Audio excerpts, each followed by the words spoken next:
합니다. 우선 현재 일본의 상황은 지옥이 되어간다는 소식부터 시작할 텐데요. 일본의 하버 비즈니스 온라인은 아베 정권의 억지스러운 여행 부흥 정책인 고투 캠페인으로 궁지에 몰린 오키나와 상황을 소개하며 지금 지옥이 되어가고 있다 전하고 있습니다. 기사는 정부가 반대를 무릅쓰고 추진한 고투 캠페인이 오키나와를 팬데믹의 지옥으로 만들려 하고 있다면서 도쿄도의 경우 1000만 명 이상이 거주하기에 그중 200명이나 300명이라는 확진자는 큰 숫자가 아닐 수도 있지만 8월 11일까지의 정보를 기초로 인구 10만 명당 확진자 수를 환산하면 1위는 오키나와현으로 그 숫자가 무려 28.5명, 2위가 도쿄도로 13.1명, 3위가 후쿠오카현으로 12.4명이며 그 뒤를 잇는 것은 오사카부인데 순위권의 대도시들이 즐비한 가운데 오키나와가 1위가 되어버린 데에는 충격적인 배경이 있다는 것인데요. 오키나와현은 5월 28일 마지막 확진자 발견 후 7월 8일 신규 확진자 2명이 나올 때까지는 현 사태가 종식되어 가고 있던 상황이었지만 7월 23일경부터 조금씩 늘기 시작해 7월 29일경에는 본격적으로 늘기 시작했고 지금도 확산이 이어지고 있는데 접촉 후 발병까지 5일이 걸린다고 알려져 있기에 대부분 7월 22일이 접촉일이라고 봐야 할 것이라는 기사는 그 7월 22일이 바로 정부가 국민의 반대를 무릅쓰고 고투 캠페인을 시작한 시점과 맞닿아 있다면서 여느 때의 여름 휴가라면 사람들은 해외로 나갔겠지만 이번에는 많은 사람들이 국내 여행지인 오키나와를 선택했기 때문에 이런 사태가 초래되었다는 것입니다. 여기에 오키나와 현에서는 어리석은 고투 캠페인 때문에 확진자가 급증하여 수용 가능한 병상은 다 차버리고 의료진도 부족한 상황이며 이러한 사태에 대비해 호텔을 빌려 무증상자 혹은 가벼운 증상 환자들을 격리해야 하지만 현재 호텔을 비울 수는 없는 상황이라는데요. 이에 대해 스가 요시히데 관방장관은 기자회견에서 오키나와가 제대로 대응하지 못한 것이라는 발언을 했으나 오키나와가 호텔을 비우지 못한 그 이유가 바로 고투 캠페인을 밀어붙인 정부 때문에 이미 호텔 예약이 다 차버려서 빈 방이 없었기 때문이라는 것입니다. 그리고 이런 사태를 피하고만 있는 아베와 자민당은 역사적인 대패를 하게 될 가능성도 있다. 기사는 보도하고 있는데요. 아울러 이런 사태는 오키나와 현만이 아니라 도도부 현과 같은 지역으로도 번질 수 있다는 것입니다. 또한 일본 최대 명절인 오봉주간의 귀성길에 대해서 국토교통성은 자숙을 요구하지 않는다고 했기 때문에 고투 캠페인 이상의 지옥이 될 것이라는 것인데요. 고향으로 귀성을 하면 사람들은 고령의 할아버지나 할머니를 만나게 되는데 고령자일수록 중증화나 사망의 위험이 높아서 더욱 큰일이라는 것입니다. 상황이 이러함에도 아베는 마치 여름 휴가를 받은 것처럼 스테이홈을 하는 상태라면서 이대로라면 일본의 폭발적인 확산세는 필연이라 기사는 비난하고 있는데요. 마이니치가 전하고 있는 다음 기사를 보면 사태의 심각성과 황당함이 느껴집니다. 발열 체크 등의 방지책을 철저히 하는 것을 조건으로 시작된 고투 캠페인이 생각지도 못한 법률의 벽에 가로막혔다는 것인데요. 그것은 바로 투숙객이 발열 등의 건강상의 문제가 있다는 이유로 숙박을 거부하는 것을 금지하는 여관업법이 있다는 것입니다. 그래서 철저한 체크를 해야 하는 부분과 법률 저촉 사이에서 여관업계가 골머리를 앓고 있다는 기이한 상황이라는 것인데요. 여관업법상으로 호텔이나 여관은 투숙객의 숙박을 거절할 수 없고 거부할 수 있는 상황은 명백한 전염병으로 한정되어 있기에 따라서 확진이 분명한 경우라야 거부할 수 있는 것인데 그렇기 때문에 설령 고열이라 할지라도 양성 판정을 받은 것이 아니라면 숙박을 거부할 수는 없다는 것이죠. 여기에 일본의 군소정당인 국민주권당은 일본 전역을 공포에 떨게 하고 있다는데요. 이 당은 현재 도쿄 시부야 한복판에서 마스크는 필요 없다면서 노마스크를 외치는 시부야 클러스터 페스티벌을 열고 있으며 현재 팬데믹은 그냥 감기일 뿐이라고 외치고 있다는 것입니다. 여기서 끝이 아니라 일본이기에 가능할 법한 소름 끼치는 일은 또 있다고 합니다. 그 소름 끼치는 일은 바로 PCR 검사를 받았다는 이유만으로 직장에서 해고될 수 있다는 말도 안 되는 상황인데요. 머니보이스는 PCR 검사를 받으면 구조조정 대상이 되는 차별이 일본 경제를 죽음으로 내몰고 있다 보도하고 있습니다.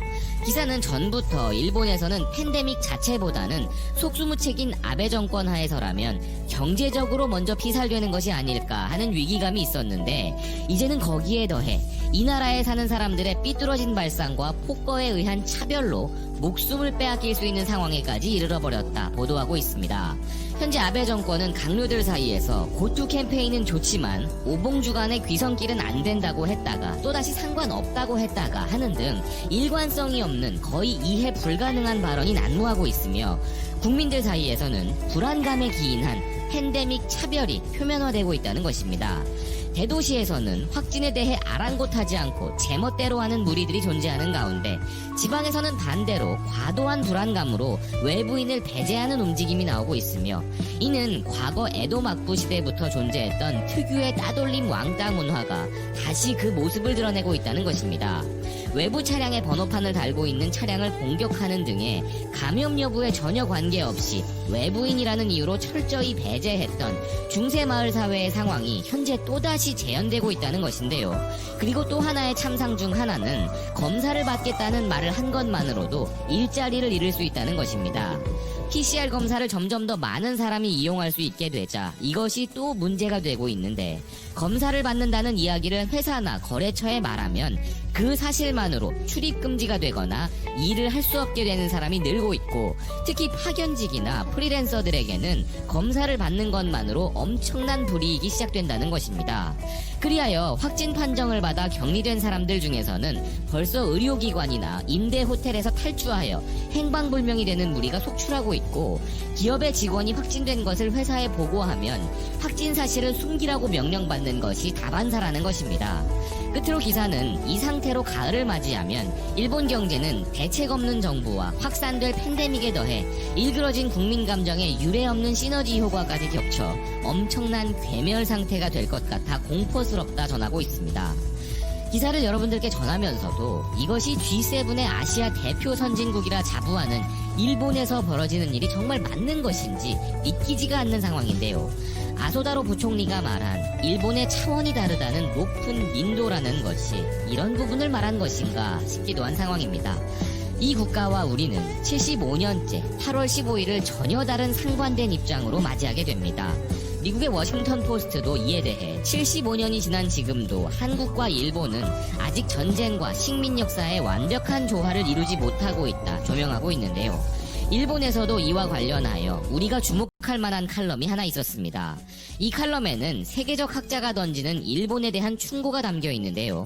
일본의 도쿄신문이 전후 75년 한일 역사의 그림자를 기억한다며 전하는 이 칼럼은 역사의 어두운 부분이 있는 것은 부끄러운 일이 아니다. 오히려 과거의 잘못을 잘못으로 인정하는 것은 그 나라의 도의적 입지를 강하게 한다. 그 이유는 국가는 잘못을 저지르기 쉬운 인간의 산물이기 때문이다. 라는 구리야마 쇼이치 전 외무차관의 말을 인용하는 것으로 시작합니다. 칼럼은 어느 나라 역사에도 빛과 그림자가 교차하지만 일본에서는 빛만을 선택해 말하고 있는 모습이 증가하고 있다는데요. 즉 칼럼은 일본의 역사 수정주의에 대해 언급하고 있는 것입니다. 5년 전 아베는 전후 70년 담화에서 러일 전쟁에 대해 식민지 지배하에 있던 많은 아시아와 아프리카 사람들에게 용기를 불어넣었다라고 평가했는데 러시아에 시달리던 나라들 중에서는 아직도 그 당시 일본의 승리를 반기는 목소리도 있는 것이 사실이지만 이 전쟁은 분명 일본과 주변국에 깊은 상처를 남겼다는 것입니다. 그러면서 칼럼은 최근 산업유산정보센터를 오픈한 일본 정부는 조선인 학대에 대해 들어본 적도 없다는 원도민들의 인터뷰 영상 자료로 무리를 빚고 있으며 유네스코 세계유산의 권고에 따른 한국 정부와 한 약속을 지키지 않았기 때문에 한국 정부는 이에 반발하고 있다면서 이 섬에 살던 일본인들에게는 자신의 고향에서 차별 대우가 있었다는 것을 인정하는 것이 유쾌한 일은 아니겠지만 한반도에서 건너온 사람들이 노동을 강요당하고 차별 대우를 받았다는 증언이 적지 않은 것이 사실이라 칼럼은 지적하고 있습니다.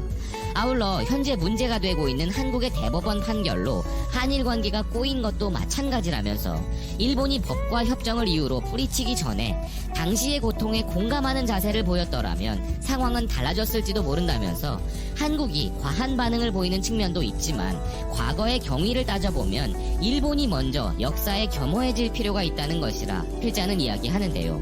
그러면서 칼럼은 퓰리처상 수상작 총균쇠의 저자이자 세계적 문화인류학자인 제러드 다이아몬드가 일본에 하는 충고를 전합니다. 최근 그는 감정이 없는 사과문을 몇 번을 읽어도 상대방은 납득하지 않는다.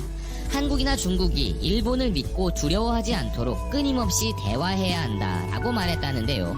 그는 이전에도 우리 국내에서 벌어진 기자간담회에서 일본은 폴란드에 무릎 꿇고 사과한 독일에게 배워야 한다고 언급한 바 있습니다. 그리고 한국과 일본이 함께 팬데믹을 극복하는 공조를 하기에는 앞서 전해드린 바와 같이 그 격차가 너무 커서 실현이 거의 불가능해 보이긴 하지만 그는 최근에 팬데믹이 한일 간 공조를 강화할 수 있는 계기가 될 것이란 주장도 했었는데요. 칼럼은 끝으로 발을 밟은 사람은 밟힌 사람의 고통을 잘 모른다면서 전후 75년이 지나도록 역사를 둘러싸고 또다시 상대방의 발을 밟는 행위를 반복하고 있는 것은 아닌지 멈춰서 생각하고 싶다 전하고 있습니다. 기억에 남을 정도로 최악의 한일 갈등 상황을 또 한 번 맞게 된 광복절임에도 일본의 변화는 전혀 감지되지 않기에 더욱 씁쓸하게 다가오는 칼럼의 내용이 아닐 수